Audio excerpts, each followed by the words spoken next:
الحمد لله نحمده ونستعينه ونستغفره ونؤمن به ونتوكل عليه ونعوذ بالله من شرور أنفسنا ومن سيئات أعمالنا من يهده الله فلا مضل له ومن يضلل فلا هادي له وأشهد أن لا إله إلا الله وحده لا شريك له وأشهد أن سيدنا ومولانا محمدا عبده ورسوله صلى الله عليه وعلى آله وأصحابه وبارك وسلم تسليما كثيرا كثيرا فإن خير الحديث كتاب الله وخير الهدي هدي محمد صلى الله عليه وسلم وشر الأمور محدثاتها وكل محدثة بدعة وكل بدعة ضلالة وكل ضلالة في النار أو كما قال رسول الله صلى الله عليه وسلم.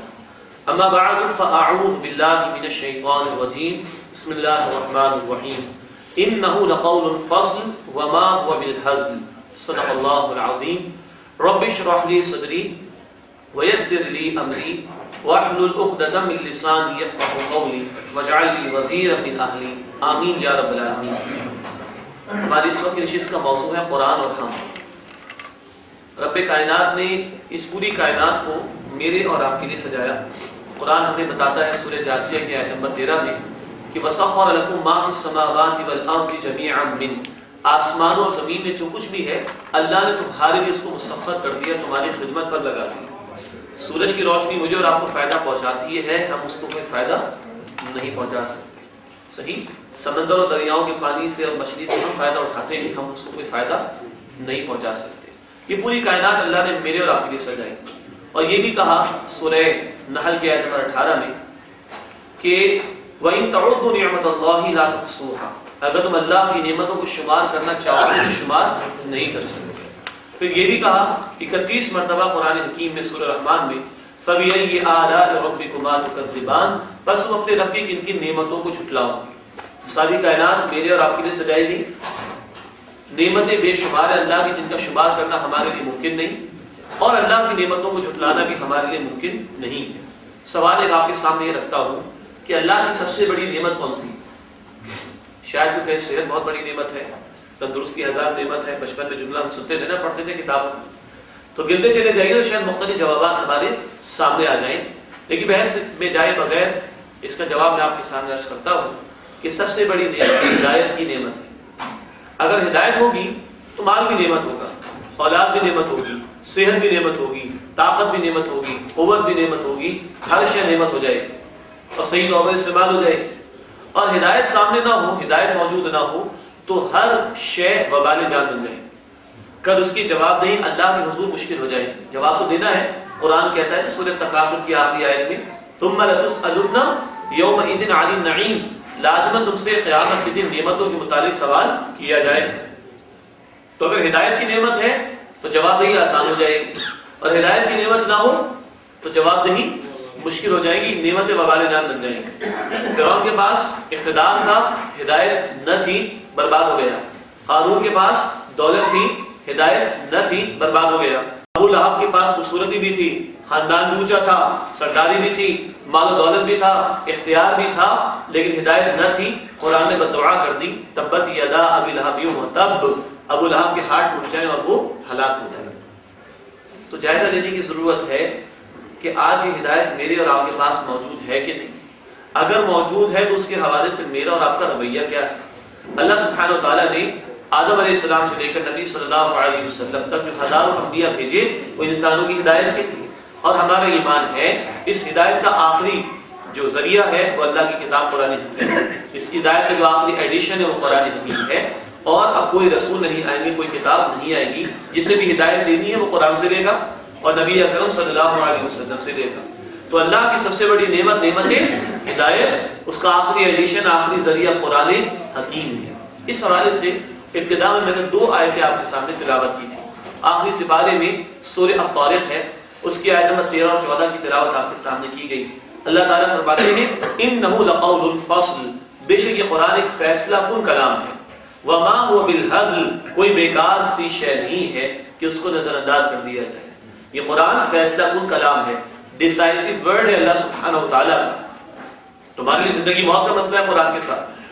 اور کوئی بیکار شے نہیں ہے, کوئی ایسی شے نہیں کہ جس کو نظر انداز کر دیا جائے, اگنور کر دیا جائے. آئیے جاننے کی کوشش کریں قرآن کیسے فیصلہ کن ہے۔ اس دنیا میں امت کا عروج و زوال اسی قرآن کے ساتھ وابستہ ہے، اور آخرت میں بھی ہماری کامیابی یا ناکامی اس قرآن کے ساتھ وابستہ ہے۔ اللہ کے رسول صلی اللہ علیہ وسلم کی حدیث ہے مسلم شریف میں، آپ نے فرمایا ان اللہ یرفع بہذا الکتاب اقواما ویدع به آخرین، بے شک اللہ اس قرآن کی بدولت قوموں کو عروج عطا فرمائے گا اور اس کو ترک کر دینے کی وجہ سے قوموں کو ذلیل اور رسوا فرما دے گا۔ اس قرآن کے ساتھ جڑنے والوں کو عروج عطا فرمائے گا اللہ، اور جو ترک کر دیں گے ان کو ذلیل اور رسوا فرما دے گا۔ علامہ اقبال نے یہ بات کہی تھی، وہ زمانے میں معزز سے مسلمان ہو کر اور تم خواب ہوئے تاریخ قرآن ہو کر۔ صحابہ نے قرآن تھاما، دنیا کی امامت اللہ نے جو قدموں میں ڈال دی۔ ہم نے قرآن کو چھوڑا، دنیا میں ذلت اور رسوائی ہمارا مقدر بن گئی۔ اگر ایک سوال آپ کے ذہن میں آیا ہو کہ آج تو امریکہ دنیا پر چھایا ہوا ہے، آج تو غیر مسلم دنیا پر چھائے ہوئے ہیں، تو کیا انہوں نے قرآن کو تھاما ہوا ہے؟ نہیں، یہ معیار ماننے والوں کے لیے دیا گیا، اللہ کے نبی صلی اللہ علیہ وسلم کی امت کے لیے معیار کچھ اور ہے۔ اقبال بھی کہتا ہے کہ اپنی امت کا قیاس اقوام مغرب سے نہ کر، خاص ہے ترکیب میں قوم رسول ہاشمی صلی اللہ علیہ وسلم۔ ہم جو قرآن کے ماننے والے ہیں، اگر قرآن کو واقعتاً مانیں گے اور قرآن کو واقعتاً تھامیں گے تو عروج ملے گا، اور ہم جو قرآن کے ماننے کا دعویٰ کرنے والے ہیں، قرآن کو ترک کر دیں گے جیسے کہ آج ہم کر چکے ہیں، تو ذلت اور رسوائی ہمارا مقدر بن جائے گی، جو کہ آج ہمارے سامنے تھا۔ تو دنیا میں بھی یہ ڈیسائسو ورڈ ہے، یہ فیصلہ کن کلام ہے، ہمارا عروج و زوال اس قرآن کے ساتھ وابستہ ہے۔ چلیے دنیا تو عارضی ہے، چند روزہ ہے، موت آ ہی جائے گی، اصل مسئلہ کہاں کا ہے؟ آخرت کا، وہ تو عارضی نہیں ہے نا، وہ تو چند روز کے لیے نہیں، خالدین فیہا ابدا کے الفاظ قرآن میں بار بار آتے، ہمیشہ ہمیشہ جنت ہے یا ہمیشہ ہمیشہ عذاب کا معاملہ ہے۔ وہاں بھی فیصلہ کو یہ قرآن، اللہ کے رسول صلی اللہ علیہ وسلم نے فرمایا ہے، مسلم شریف کی ایک روایت کے آخر کے الفاظ ہیں القرآن حجت لک او علیک، قرآن تمہارے حق میں حجت ہوگا، سفارش کرنے والا، یا تمہارے خلاف حجت ہوگا، شکایت کرنے والا۔ تو آخرت کا مسئلہ بھی منسلک ہو گیا کس کے ساتھ؟ قرآن کے ساتھ۔ یہ قرآن تمہارے حق میں سفارش کرے گا، حجت بنے گا، شفاعت کرے گا، یا تمہارے خلاف حجت کرے گا، شکایت کرے گا، جھگڑے گا تمہارے حوالے سے کہ اللہ اس کو آدھا۔ کبھی ہم نے سوچا مسجد میں بیٹھے قرآن شریف بہت سارے رکھے ہیں، کبھی ہم نے سوچا ہمارے گھر میں بھی قرآن شریف بہت سارے رکھے ہیں کہ ہم اس قرآن کو اپنے حق میں سفارش کرنے والا بنا لیں یا اپنے خلاف شکایت کرنے والا؟ کبھی سوچا ہم نے؟ وقت ہے ہمارے پاس، دنیا کی تعلیم ہم نے شاید 20 سال لگائے ہوں، 25 سال لگائے، اپنے بچوں کی دنیا کی تعلیم کے لیے ہم ہزاروں روپیہ لاکھوں روپیہ لگا دیتے ہیں۔ عظیم ترین کتاب قرآن، اس کے حوالے سے ہمارے رویے کیسے؟ یہی موضوع ہے، قرآن اور ہم، قرآن اور ہمارا رویہ، قرآن اور ہمارا طرز عمل۔ تو دنیا میں بھی فیصلہ کن قرآن امت کے لیے، آخرت میں بھی فیصلہ کن قرآن ہر بندے کے۔ آئیے جائزہ لیں، اگر ہم چاہتے ہیں اور اگر کسی کوتاہی کا اس گفتگو کے بعد احساس ابھی پیدا ہوا ہو، اور اگر ہم یہ جائزہ لینا چاہتے ہیں کہ ہم کیسے قرآن کو اپنے حق میں سفارش کرنے والا بنا لیں، اپنے حق میں شفاعت کرنے والا بنا لیں اور اس کی شکایت سے بچ جائیں، تو بھی کیا کرنا ہوگا؟ آئیے اس بات کو جاننے کی کوشش کریں۔ اس بات کے لیے 5 باتوں کو سمجھنے کی کوشش کریں گے انشاءاللہ، جو قرآن کو ہم انشاءاللہ اس کے ذریعے اپنے حق میں سفارش کرنے والا بنا سکیں۔ یہی قرآن کے چند حقوق ہیں جو ہمیں سمجھنے ہیں 5، یہی قرآن کے حوالے سے ہماری 5 ذمہ داریاں ہیں، ہر مسلمان پر عائد ہوتی ہے، جن کو ادا کرنے کی ہمیں کوشش کرنی ہے۔ آئیے پہلے ان کو گن لیتے ہیں۔ قرآن کا پہلا حق، قرآن کے حوالے سے پہلی ذمہ داری، اس قرآن پر دل کی گہرائیوں سے ایمان لایا ہے۔ قرآن کا دوسرا حق، قرآن کے حوالے سے دوسری ذمہ داری، اس کی باقاعدہ تلاوت کی کوشش کی۔ قرآن کا تیسرا حق، قرآن کے حوالے سے تیسری ذمہ داری، اس قرآن کو سمجھنے کی کوشش کی ہے۔ قرآن کا چوتھا حق، قرآن کے حوالے سے چوتھی ذمہ داری، اس قرآن پر عمل کرنے اور اس کے احکامات پر عمل کرانے کی کوشش کی جائے۔ قرآن کا 5واں حق اور قرآن کے حوالے سے 5ویں ذمہ داری، اس قرآن کے پیغام کو لوگوں تک، انسانیت تک پہنچانے کی کوشش کی جائے۔ یہ 5 حقوق گن لیجیے۔ نمبر 1، اس پر دل کی گہرائیوں سے ایمان لانا۔ نمبر 2 اس کی باقاعدہ تلاوت کی کوشش کرنا. نمبر 3 اس کو سمجھنے کی کوشش کرنا. نمبر 4 اس کے احکامات پر عمل کرنے اور اس کے احکامات کے نفاذ کے لیے کوشش کرنا. نمبر 5 اس قرآن کے پیغام کو، اس کی دعوت کو دوسروں تک پہنچانے کی کوشش کرنا. 5 باتیں ہو گئی. یہ کرتے ہیں تو انشاءاللہ ہمارے حق میں سفارش کرنے والا ہوگا. نہیں کرتے، کچھ کمی کرتے اس میں، تو ہمارے خلاف شکایت کرنے والا ہوگا. اس کا جائزہ آئیے لینے کی کوشش کریں کہ ان 5 حقوق اور ذمہ داریوں کی تفصیل کیا ہے. آئیے ایک ایک کو مختصراً جاننے کی کوشش کریں. سب سے پہلا قرآن کا یہ ہے کہ قرآن پر دل کی گہرائیوں سے ایمان لایا جائے.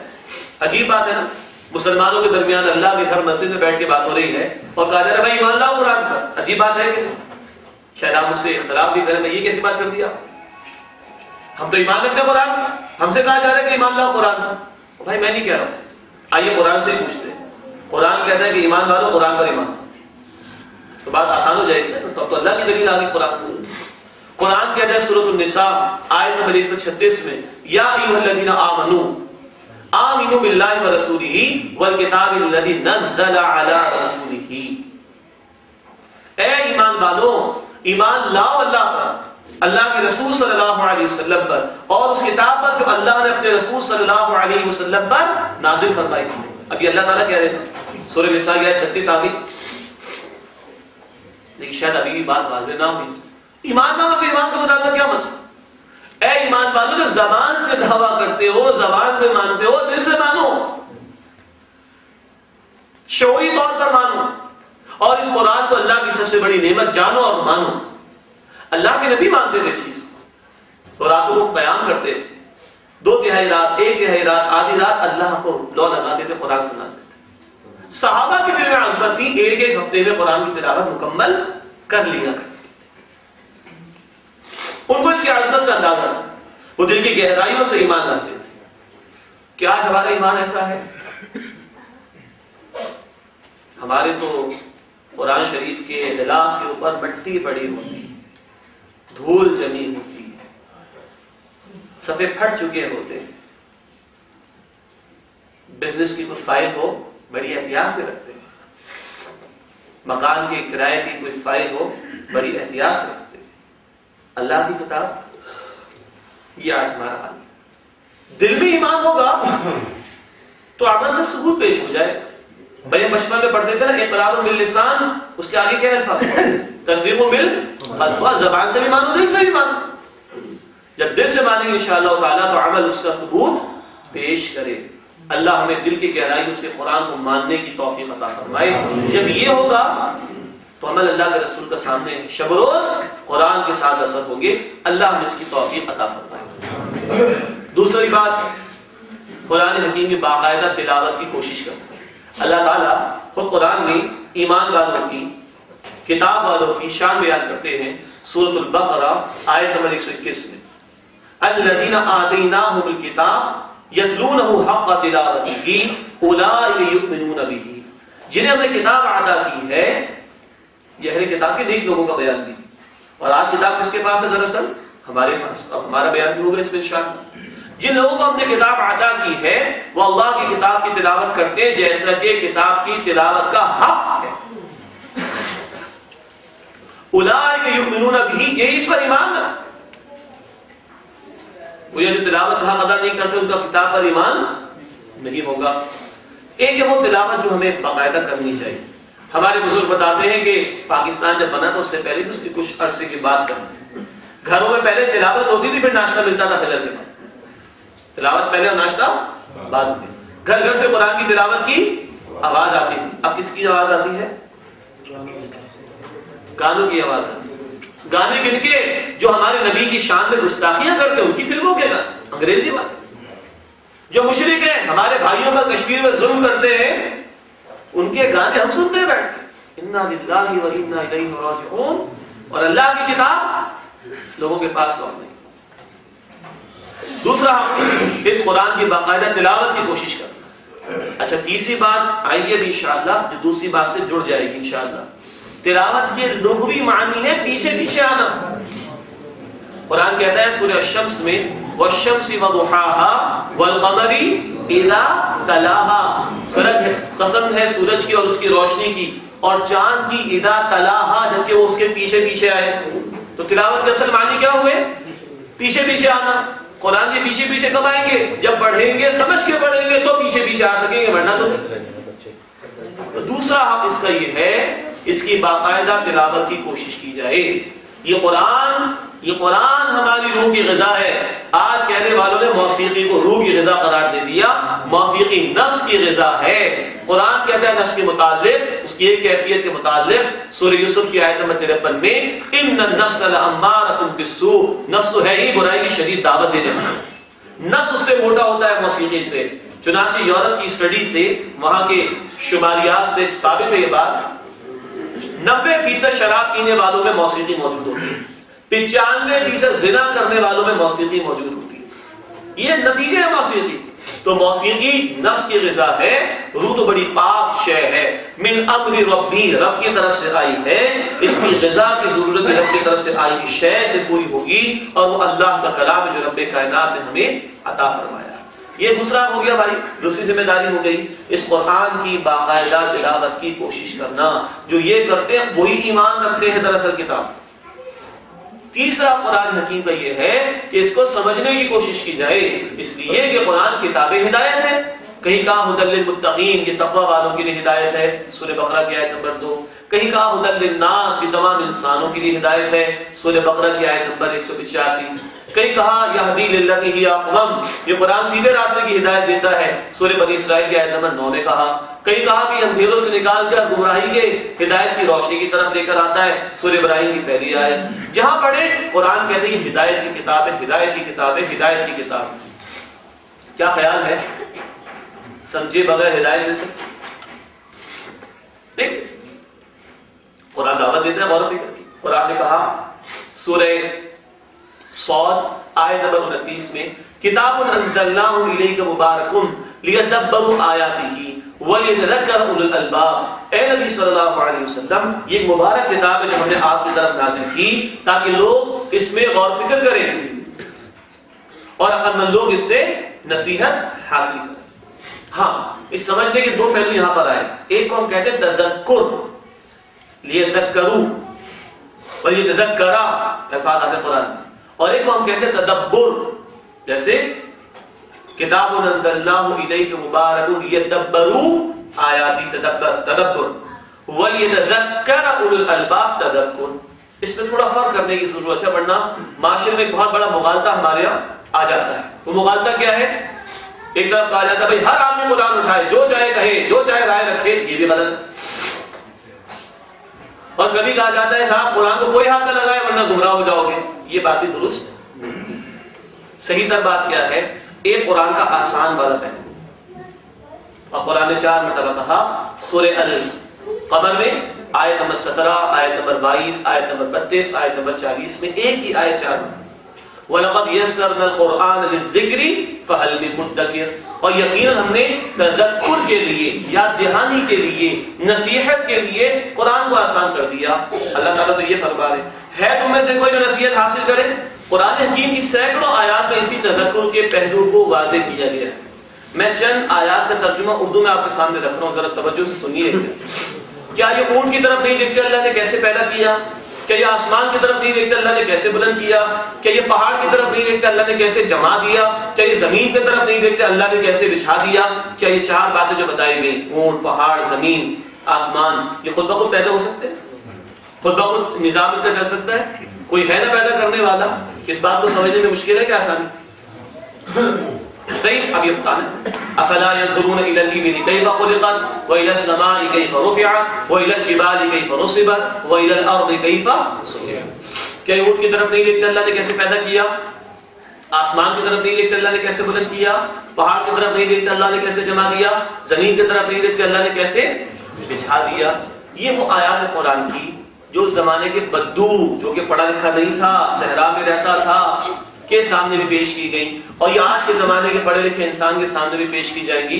دونوں رب کو پہچاننا، یہ ہے پہچاننا، نصیحت کا حاصل ہو جانا، بنیادی ہدایت کا مل جانا، خالق کائنات کون ہے، کائنات کس نے پیدا کی، کیوں پیدا کی، میری زندگی کا مقصد کیا ہے. یہ بنیادی مسائل اگر واضح ہو جائیں، اس کو کہتے ہیں تذکر. یہ بنیادی ہدایت ہے قرآن کی اور تمام کی تمام انسانیت کے لیے. قرآن کہتا ہے سورہ یونس آیت نمبر 57 میں، یا ایھا الناس قد جاءتکم موعظۃ من ربکم، اے انسانوں تمہارے پاس رب کی طرف سے وعظ و نصیحت آ چکا. یہ ہے آسان والا پہ. اچھا کیا بالکل آسان ہے؟ یہ بات درست نہیں. علامہ اقبال کی شاعری پر، علامہ اقبال کے کام پر آج بھی تھیسس لکھے جا رہے ہیں. پی ایچ ڈی سمجھتے ہیں، پی ایچ ڈی کر رہے لوگ. تو کیا اللہ کا کلام بہت ہی ہلکا ہوگا، بہت ہی معمولی ہوگا، اس میں گہرائیاں نہیں ہوں گی، اس میں ہر دور کے معاملات کا بیان نہیں ہوگا؟ یقیناً ہوگا. یہ ہے تدبر، ہر دور کے لیے رہنمائی، ہر دور کے مسائل کا حل. اس کے لیے ارتھ ریزی کی ضرورت ہوگی، گہرائی میں اتر کر سوچنے کی ضرورت ہوگی، احکامات کا استنباط انفر کرنا ہوگا، جدید مسائل پیش آئیں تو ان کا حل تلاش کرنا ہوگا. یہ ہر ایک کرنے کا کام تو نہیں. اس کے لیے اہل علم کی ضرورت ہوگی، طویل جد و جہد کی ضرورت ہوگی، پوری زندگیاں لگانی پڑیں گی، تب کہیں جا کر کسی درجے میں 2-4 موتی علم و حکمت کے مل سکیں گے. یہ مشکل پہلو ہے، نسبتاً مشکل پہلو ہے. آسان والے پہلو کو اس کی طرف رکھنا چاہیے، مشکل والے پہلو کو اس کی طرف رکھنا چاہیے. نہ دونوں کو گڑبڑ کریں، نہ بالکل کھلی چھٹی دے دی جائے جو چاہے قرآن میں منمانی کرے، یہ بھی نہیں، نہ بالکل منع کر دیا جائے. درمیانی روش ہونی چاہیے. آسان والا پہلو سب کے لیے کھلا ہوا ہے، آسان ہے. نسبتاً مشکل والا پہلو اس کے لیے پوری زندگیاں اہل علم کی درکار ہوگی، تب جا کے چند موتی علم و حکمت کے شاید مل سکے. یہ ہے تیسری بات ہم نے سمجھی، جس میں کچھ تفسیر ہو گئی کہ قرآن کو سمجھنے کی کوشش کرنا ہدایت کی کتاب ہے، سمجھے بغیر ہدایت نہیں مل سکتی. چوتھی بات، اس قرآن پر عمل کرنا. بھائی ہدایت کس لیے دی جاتی ہے؟ تاکہ اس پر عمل کیا جائے. آپ ایک مشین خرید کے لائے جاپان کی بنی ہوئی، اس کے ساتھ ایک مینول ہوتا ہے، بکلیٹ ہوتا ہے، اس میں لکھا بھائی نمبر 1 یہ کرو، نمبر 2 یہ کرو، نمبر 3 یہ کرو، نمبر 4 یہ کرو. یہ کرو گے نمبر 10 تک پہنچو گے، مشین صحیح طرح چلے گی. یہ موٹر سائیکل وغیرہ کی بات نہیں کر رہا، ٹیکسٹائل مشینیں پتہ نہیں کیسی مشینری آتی ہیں کہ آپ جب تک مینول کو فالو نہیں کریں گے تو مشین صحیح طرح نہیں چلے گی. انسان کو کہا جاتا ہے موسٹ کمپلیکیٹڈ مشین آن دی ارتھ. زمین پر سب سے زیادہ پیچیدہ ترین مشین انسان ہے. باقی مشینیں سوچ نہیں سکتی، انسان سوچ سکتا ہے. پیچیدہ ترین انسان مشین، یعنی کہ پیچیدہ ترین انسان مشین وہ انسان کی مشین ہے. تو کیا خیال ہے کہ اس پیچیدہ ترین مشین کے لیے کوئی مینول نہیں ہوگا؟ اور کیا خیال ہے کہ اس مینول کے بغیر اس کو استعمال کریں گے تو یہ صحیح طرح کام کرے گی؟ نہیں. یہی تو وجہ ہے. ایک مغربی مفکر کہتا ہے ہم نے ہواؤں میں اڑنا سیکھ لیا، جہاز پتہ نہیں کیا کچھ بنا لیے. ہم نے زمین کی تہ میں جا کر سمندروں میں تیرنا سیکھ لیا مچھلیوں کی طرح، آبدوزیں بنا لی. لیکن زمین پر انسان کی طرح زندگی بسر کیسے کی جائے یہ آج تک ہم سیکھ نہیں سکے. انسان اسی وقت انسان بنے گا جب اس کے لیے اللہ نے جو ہدایت کا فرمائی وہ اس کے مطابق عمل کرے. تو قرآن چاہتا ہے کہ اس پر عمل کیا ہے. اور قرآن یہ بھی کہتا ہے سورۃ المائدہ آیت نمبر 44 میں، مَن لَّمْ يَحْكُم بِمَا أَنزَلَ اللَّهُ فَأُولَٰئِكَ هُمُ الْكَافِرُونَ. جو اللہ کے نازل کردہ کلام کے مطابق فیصلے نہیں کرتے وہی تو کافر ہیں. اللہ کے کلام میں نماز کا حکم بھی ہے. کسی نے روکا ہے ہمیں نماز ادا کرنے سے؟ تو جو ادا نہیں کر رہے وہ کیا کر رہے؟ عمل کیا کر رہے؟ گویا انکار کر رہے. عمل مانتے تو ہے نماز پڑھنا، لیکن ادا نہیں کر کے کیا کر رہے ہیں؟ عمل انکار. تو کچھ احکامات ہوئے جو میری اور آپ کی ذاتی زندگی سے متعلق ہیں. نماز قائم کرو، زکوٰۃ ادا کرو، روزہ رکھو، حج ادا کرو، ماں باپ کے حقوق ادا کرو، بیوی کے ساتھ اچھا سلوک کرو، آخرت کی تیاری کرو. ہم جانتے ہیں موٹے موٹے احکامات، ان میں عمل کی کوئی رکاوٹ نہیں ہے. اگر نہیں کرتے عمل تو عمل کیا ہو رہا ہے؟ ان کا عمل. اچھا کچھ احکامات اجتماعی نظام سے متعلق. قرآن کے سود کو ختم کرو، چور کے ہاتھ کاٹے جائیں گے، قاتل کو قتل کیا جائے گا، زنا کی سزا دی جائے گی، اور بہت سے اجتماعی احکامات. وہاں میرا اور آپ کا اختیار تو نہیں ہے نا، لیکن اگر وہاں عمل نہیں ہو رہا تب بھی قرآن پر عمل نہیں ہو رہا. اور اگر قرآن پر پورا عمل نہ ہو تو ذلت اور رسوائی ملے. خود قرآن کہتا ہے سورہ البقرہ کی آیت نمبر 86 میں فرمایا افتؤمنون ببعض الکتاب وتکفرون ببعض. کیا تم کتاب کی بات اس سے مانتے ہو، عمل کر لیتے ہو، اس پر بعض کا انکار کرتے ہو، عمل ہی نہیں کرتے. تو کچھ مانا اور کچھ نہ مانا، کچھ پر عمل ہوا کچھ پر عمل نہ ہوا. آگے فرمایا کہ فما جزاء من يفعل ذلك منكم الا خزي في الحياة الدنيا ويوم القيامة يردون الى اشد العذاب وما اللہ بغافل عما تعملون. جو تم میں سے یہ کریں کچھ باتوں کو مانے کچھ کو نہ مانے، کچھ احکامات پر عمل کرے کچھ پر نہ کرے، تو ان کی تو سزا یہ ہوگی کہ دنیا میں ذلت اور رسوائی میں مبتلا کیے جائیں اور آخرت میں شدید تر عذاب میں لوٹایا جائے گا. اور اے لوگوں جو کچھ تم کر رہے ہو اللہ اس سے غافل نہیں. آپ میں سے کتنے بھائی نے یہ آیت ہے اس کا ترجمہ پہلی مرتبہ سنے؟ ذرا کھڑا کریں. پہلی مرتبہ سنا ہو؟ سب نے سنی نہیں؟ اچھی بات ہے اگر سب نے سنی. کیا آج ہم پورے قرآن پر عمل کر رہے ہیں؟ جی بتائیے. آج اللہ کے سارے احکامات نافذ ہیں؟ ہمیں کو افسوس ہے اس پہ. ہمارے گھر میں گلاس اگر ٹوٹ جائے اور توڑنے والا اپنا ہی بچہ یا بچی ہو لگتے جگہ تو غصہ آتا ہے کہ نہیں؟ ہم ڈانٹتے ہیں اس کو، بہت غصہ آتا ہے. اگر ڈنر سیٹ کا باؤل قیمتی پیالہ توڑ دے تو اور زیادہ غصہ آئے گا، وہ زیادہ مہنگا ہوتا ہے. اللہ کے احکامات کی حیثیت نہیں. اگر تو سب نے آیت سنی رکھی ہے الحمدللہ، تو پھر قرآن بھی ہے کہ آج اللہ کے دین کے ساتھ کیا ہو رہا ہے؟ سود کا نظام. ہاں مطمئن؟ کبھی سوچا ہم نے اس کے مطابق؟ تو چوتھا حق قرآن کا یہ ہے کہ اس کے احکامات پر عمل کیا. پھر اللہ فرما رہے سورہ المائدہ کی آیت نمبر 4 میں جو لوگ اللہ کے نازل کردہ کلام کے مطابق فیصلے نہیں کرتے وہی کافر ہیں، عمل و کفر کرتے ہیں. ہمیں ذاتی حیثیت میں بھی کرنا ہے عمل، اور اجتماعی حیثیت کا عمل نہیں ہو رہا تو کوشش کرنی، محنت کرنی، جدوجہد کرنی. مارکیٹ والوں پر کبھی لگتا ہے سیلز ٹیکس تو وہ ہڑتالیں کرتے ہیں نا، منواتے ہیں نا حکومت سے، نظام سے، کم کرو ہمارا ٹیکس. اللہ کے دین کے لیے ہم کچھ نہیں، کوئی محنت نہیں، اس کی کوئی حیثیت نہیں، اس کی کوئی اہمیت نہیں، اس پہ کوئی افسوس نہیں، اس پہ کوئی گڑا نمی نہیں ہو رہی. تو جائزہ لینا چاہیے ایمان بھی ہے. یہ چوتھا حق ہو گیا. پانچواں حق اس قرآن کو دوسروں تک پہنچانے کی کوشش کرنا، اس کی دعوت کو دوسروں تک پہنچانا، یہ ہمارا فرض ہے. اس لیے کہ ہم سب مانتے ہیں کہ رسول اکرم صلی اللہ علیہ وسلم اللہ کے آخری رسول. رسول کس لیے آتے تھے؟ ہدایت لوگوں تک پہنچانے کے لیے، رہنمائی کرنے کے لیے. ہمارا ایمان ہے کہ نبوت ختم ہو گئی رسول اکرم صلی اللہ علیہ وسلم. اب کوئی رسول نہیں آئیں گے، کوئی کتاب نہیں آئے گی، تو آگے لوگوں تک پہنچانا کس کا فرض ہے؟ ہمارا فرض.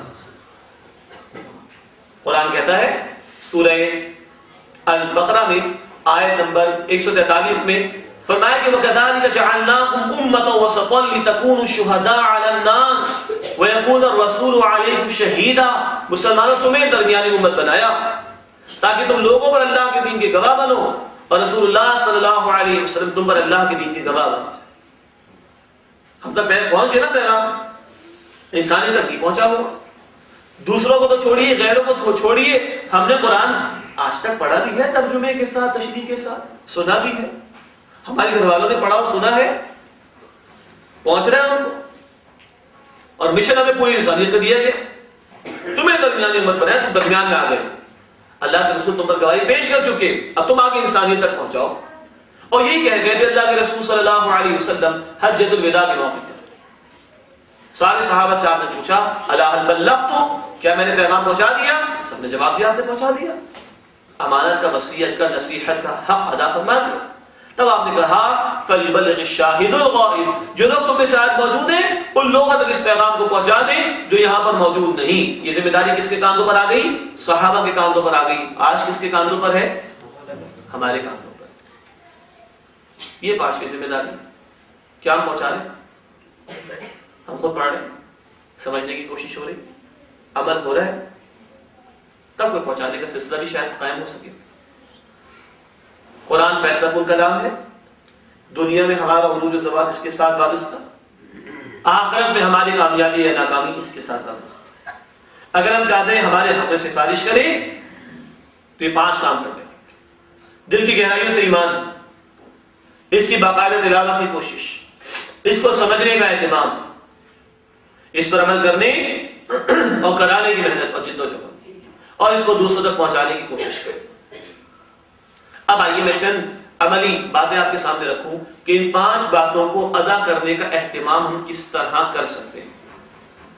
ایک طریقہ تو یہ ہے، سب باتیں اس میں شامل ہو جائے گی، ایسی دینی اجتماعیت میں شریک ہوں جہاں قرآن کی بات ہوتی ہو، قرآن کو سکھایا جاتا ہو، قرآن پر گفتگو ہوتی ہو، قرآن کے حوالے سے تربیت ہوتی ہو، قرآن پر عمل کرنے کے مواقع ملتے ہوں، قرآن جو مطالبہ کرتا ہے دین کی نفاذ کی جدوجہد اس کا موقع ملتا ہو، جہاں سیکھنے سکھانے کے موقع ملتے ہوں، جہاں دوسروں تک پہنچانے کے لیے آسانی بھی مل جائے. یہ جواب ان پانچوں باتوں پر عمل درآمد کرنے کے لیے کہ ہم دینی اجتماعیت میں آئیں تاکہ ان 5 کاموں پر عمل درآمد کرنا ہمارے لیے آسان ہو.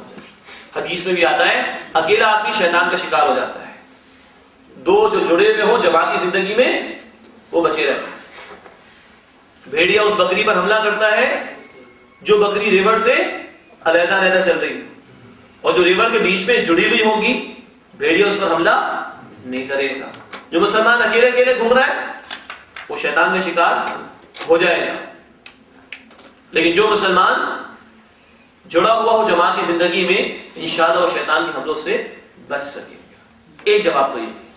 اب 5 پہ ایک 2 باتیں آئیے سن لیجیے. قرآن پر ایمان دل کی گہرائیوں سے ہونا چاہیے نا. کہاں سے ملے گا؟ خوبصورت بات ہے قرآن سے ملے. قرآن نے کہا سورہ انفال آیت نمبر 2 اذا تلیت علیہم آیاتہ زادتہم ایمانا.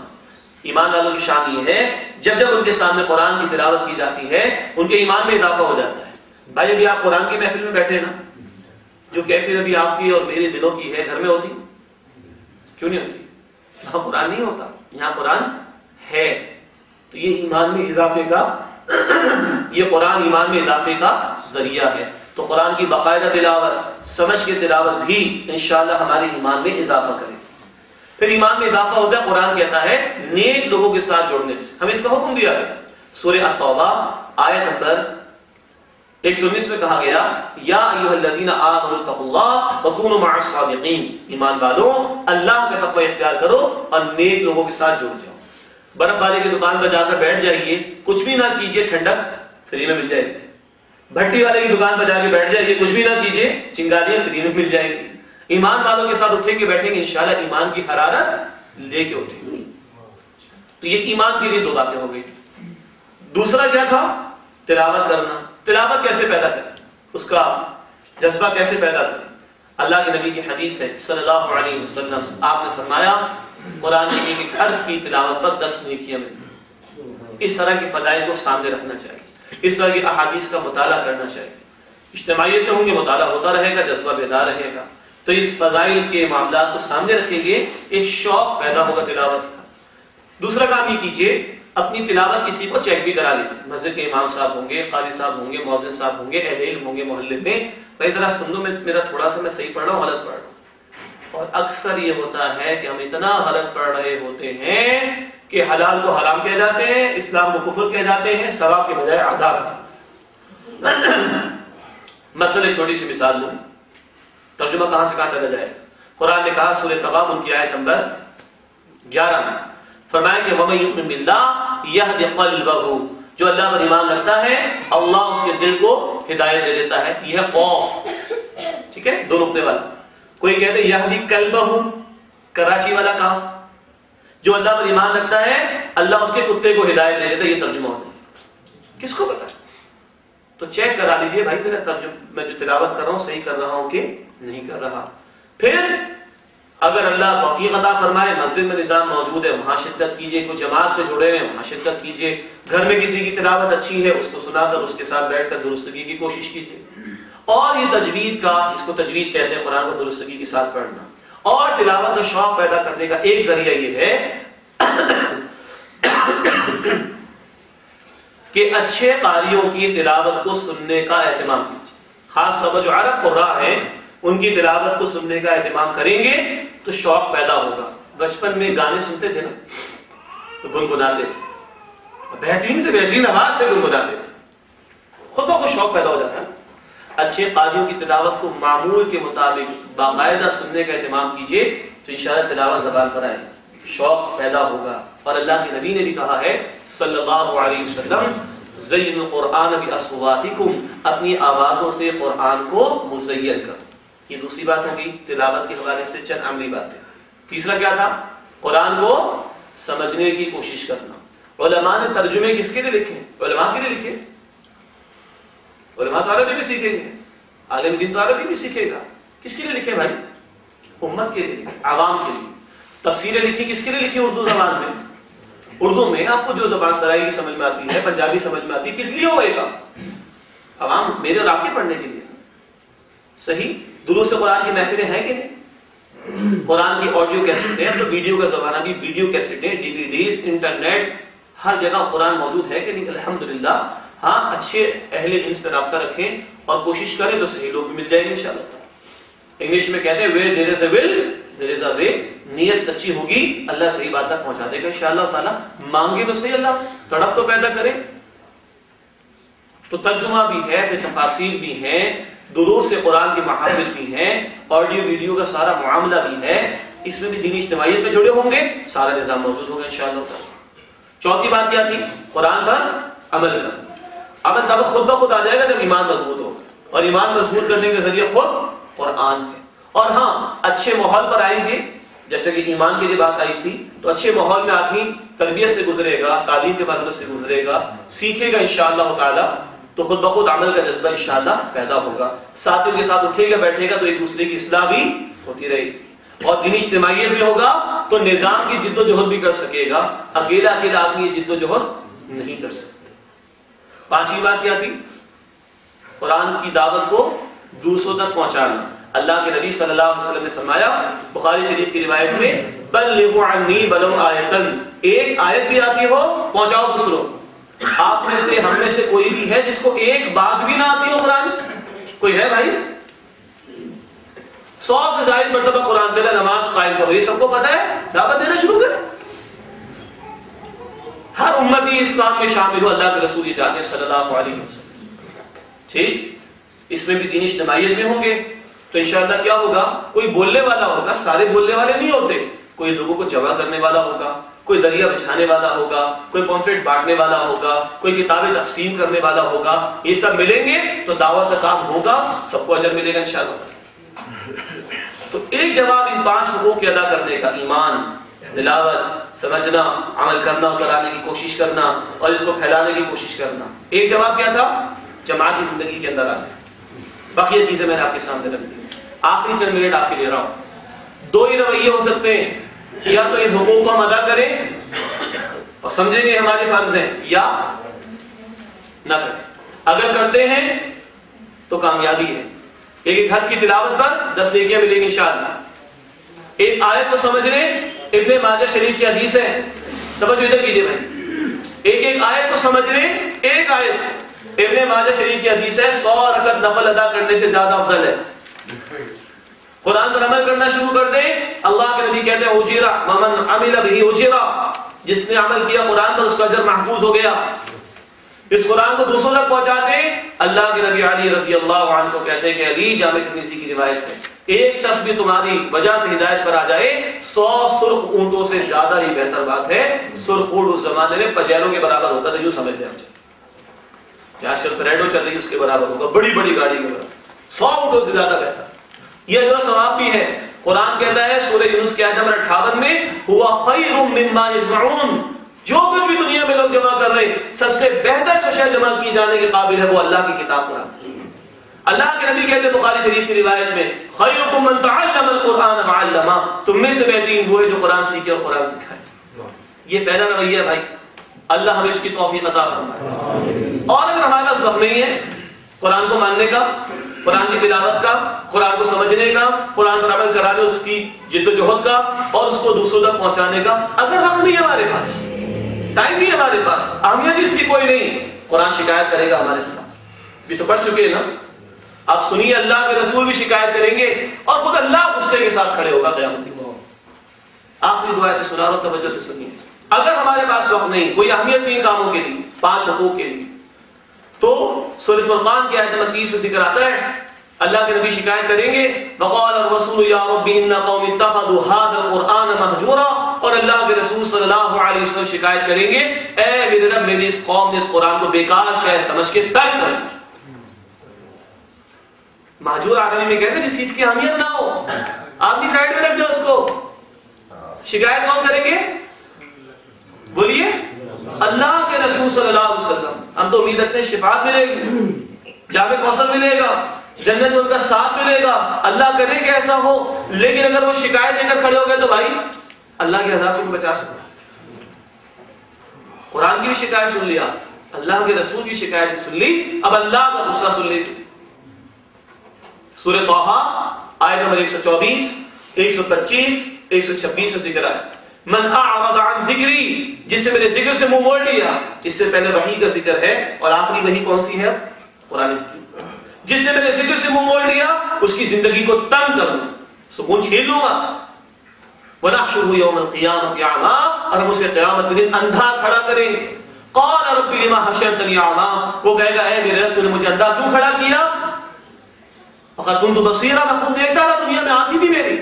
قَالَ كَذَٰلِكَ أَتَتْكَ آيَاتُنَا فَنَسِيتَهَا وَكَذَٰلِكَ الْيَوْمَ تُنسَىٰ، اللہ فرمائیں اسی طرح میری آیات تیرے سامنے پیش ہوتی تھی، میرا کلام تیرے سامنے پیش ہوتا تھا، میری کتاب تیرے پاس موجود تھی، تو نے اس کو بھلا دیا، نظر انداز کر دیا۔ وَكَذَٰلِكَ الْيَوْمَ تُنسَىٰ، آج تجھے بھی اسی طرح فراموش کر دیا جائے۔ اللہ کی کتاب کی شکایت، اللہ کے رسول کی شکایت، اللہ کا غصہ ان لوگوں کے خلاف جن کے پاس قرآن کی ذمہ داریاں ادا کرنے کے لیے وقت نہ ہو۔ کیا یہ انجام پسند ہے؟ پہلے ہی انجام اچھا ہے نا، اس کے مطابق سوچئے اور آگے بڑھیے، دین اجتماعیت میں جڑیے تاکہ ان حقوق کو ادا کرنے کا موقع مل سکے۔ اللہ سبحانہ و تعالیٰ مجھے اور آپ کو دل و جان سے ایمان عطا فرمائے، قرآن اس کی باقاعدہ درستگی کے ساتھ تلاوت کی توفیق عطا فرمائے، اس کو سمجھنے کی کوشش کرنے کی توفیق عطا فرمائے، اس پر عمل کرنے اور اس کے عطا کردہ احکامات کے نفاذ کی جد و جہد کی توفیق عطا فرمائے، اور اس کی دعوت کو دوسروں تک پہنچانے کی توفیق عطا فرمائے، اور اللہ میں اجتماعیت میں جڑ کر اجتماعی طور پر عملی محنت کرنے کی توفیق عطا فرمائے۔ آمین یا رب العالمین۔ وآخر دعوانا ان الحمد للہ رب العالمین۔ جزاکم اللہ۔